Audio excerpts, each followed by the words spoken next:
Hello everyone. మేము మా friends అందరం కలిసి ఏదైనా ఒక చిన్న ట్రిప్ వెళ్దామని అయితే ఒక 3-4 మంత్స్ నుంచి అయితే అనుకుంటున్నాము. అదైతే ఈరోజు వర్కౌట్ అయింది. ఎంతో దూరం కాదు, హైదరాబాద్ టు యాదగిరిగుట్ట. సో మేము ఆ యాదగిరిగుట్ట దగ్గరికి వెళ్ళి ఫుడ్ ప్రిపేర్ చేసుకొని తినేసి అక్కడే ఎంజాయ్ చేసి రావాలని అయితే మేము అనుకున్నాము. సో మేము ఆ ట్రిప్ కోసం అయితే అన్నీ ముందు రోజు నైటే అన్నీ ప్రిపేర్ చేసి పెట్టుకున్నాము. ఈరోజు అయితే మేము యాదగిరిగుట్ట వెళ్తున్నాము. అక్కడ మేము ఎక్కడికి వెళ్ళాము, దర్శనం ఎలా అయింది, ఎక్కడ ఫుడ్ ప్రిపేర్ చేసుకున్నాము అన్నీ నేను ఈ వీడియోలో అప్లోడ్ చేస్తున్నాను. ఈ వీడియో ఫస్ట్ నుంచి లాస్ట్ వరకు ఏది మిస్ అవ్వకుండా చూడండి. యాక్చువల్గా అయితే 6:30కి వెళ్ళాలి, కానీ కొంతమంది లేజీ ఫ్రెండ్స్ వల్ల 8 o'clockకి స్టార్ట్ అయ్యాము. సో మధ్యలో ఒక దగ్గర ఆగి బ్రేక్ఫాస్ట్ అయితే చేసాము. ఈ ప్లేస్ వచ్చేసి భువనగిరి తర్వాత ఉంది, మెయిన్ రోడ్ పైనే. టేస్ట్ చాలా బాగున్నాయి, కానీ ఫుల్ క్రౌడ్ ఉంది, అయినా సరే వెయిట్ చేసి మరి తిన్నాము. సో ఇంకా యాదగిరిగుట్ట దగ్గరికి అయితే వచ్చేసాము. ఇప్పుడు ఈ గుట్టపైకి వెళ్ళాలంటే 2 ways ఉంటాయి. ఒకటి స్టెప్స్ పైన వెళ్ళొచ్చు, లేదా ఫ్రీగా బస్సెస్ కూడా ఉంటాయి. అక్కడ ఆ బస్సెస్ ఎక్కాలి అంటే పరిగెత్తుకుంటూ వెళ్ళాలి, లేదంటే అవి మనకు దొరకవు. సో అంత కష్టం ఎందుకని స్టెప్స్ పైన వెళ్దాము అని అయితే అనుకున్నాము. సో కింద దేవుడికి మొక్కేసుకొని ఇంకా స్టెప్స్ ఎక్కడం అయితే స్టార్ట్ చేసాము. స్టెప్స్ కొన్నే ఉంటాయి అనుకున్నాము, ఈజీగా వెళ్ళిపోవచ్చు కదా అని. అమ్మ చాలా ఉన్నాయి, ఆయాస పడుకుంటూ ఎక్కడం అయితే స్టార్ట్ చేసేసాము. ఫైనల్లీ పైన వరకు అయితే వచ్చేసాము. ఇంకా కొండపైకి అయితే ఎక్కేసాము. ఇప్పుడు దర్శనానికి అయితే వెళ్ళాలి. తీరా చూస్తే దర్శనానికి చాలా మంది ఉన్నారు. మేమైతే లైన్లో ఒక 3 గంటల పాటు నిల్చున్నాము. అందుకే హాలిడేస్ ఉన్నప్పుడైతే రావద్దు. ఒకవేళ వచ్చినా కూడా మనం మార్నింగ్ 7 వరకు టెంపుల్ దగ్గర ఉండేలాగా వస్తే అయితే ఒక 1 అవర్లో అయితే వెళ్ళిపోవచ్చు. ఇంత కష్టపడి లోపలికి వెళ్ళామా. టెంపుల్ మాత్రం చాలా బాగుంది లోపల, అంటే చాలా బాగుంది. నాకైతే చాలా హ్యాపీగా అనిపించింది చూడగానే. అండ్ ఇదంతా బయట చూడండి ఎంత బాగుందో, ఎంత పెద్దగా ఉందో. మేము ఇలా బయటికి వచ్చేసి మా ఫోన్స్ తీసుకొచ్చుకొని మళ్ళీ ఇలా ఫొటోస్ వీడియోస్ అయితే తీసుకున్నాము. వాళ్ళు ఫోన్స్ లోపలికి అలౌ చేయలేదు, అక్కడ బయట సబ్మిట్ చేసేసాము. దర్శనం అయిపోయాక బయటకు వచ్చేసి తీసుకున్నాము. మేము ఇక్కడ నుంచి ప్రసాదం కౌంటర్కి అయితే వెళ్తున్నాము. ఇక ప్రసాదం కౌంటర్లో లడ్డు, పులిహోర ఇవన్నీ తీసుకొని కిందికి వెళ్దామని అనుకున్నాము. దర్శనం అయిపోయింది. ఇప్పుడు కిందకి వెళ్ళి కట్టెల పొయ్యి మీద ఫుడ్ ప్రిపేర్ చేసుకొని తిందామని అయితే అనుకున్నాము.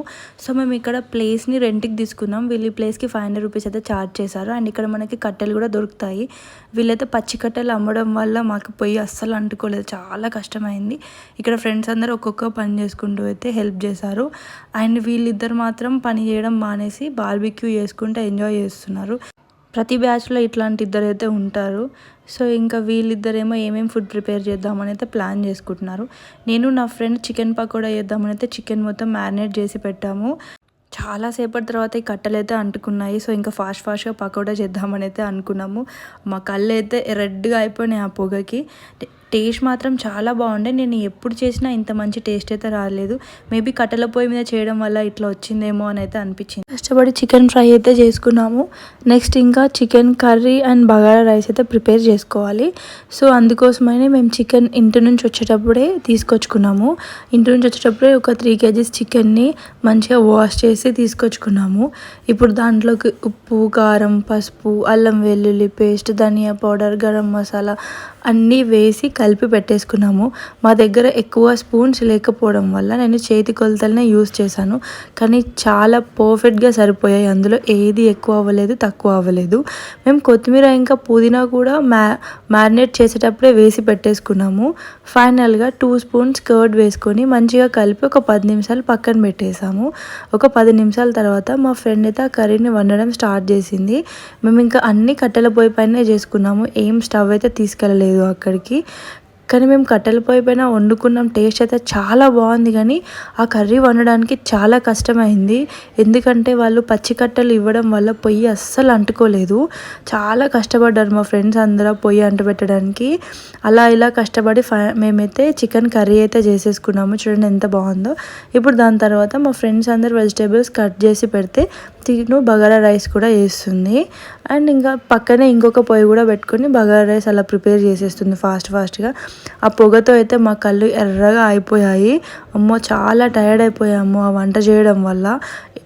చేసింది ఎక్కువ కూడా కాదు, జస్ట్ ఒక 3 టైప్సే. కాకపోతే ఆ పొయ్యి అంటుకోకుండా పొగ రావడం వల్ల మేమైతే చాలా విసిగెత్తిపోయాము. ఫైనల్లీ మా లంచ్ అయితే కంప్లీట్ అయిపోయింది. ఇంకా మేమైతే ఫ్రెండ్స్ అందరం కలిసి మళ్ళీ హైదరాబాద్కి అయితే బయలుదేరాము. సో ఇంటికి వచ్చేటప్పుడు ఇలా వ్యాన్లో అందరం డాన్స్ చేసుకుంటూ ఎంజాయ్ చేస్తూ ఇంటికి అయితే వచ్చాము. ఫుల్గా ఎంజాయ్ చేసాము.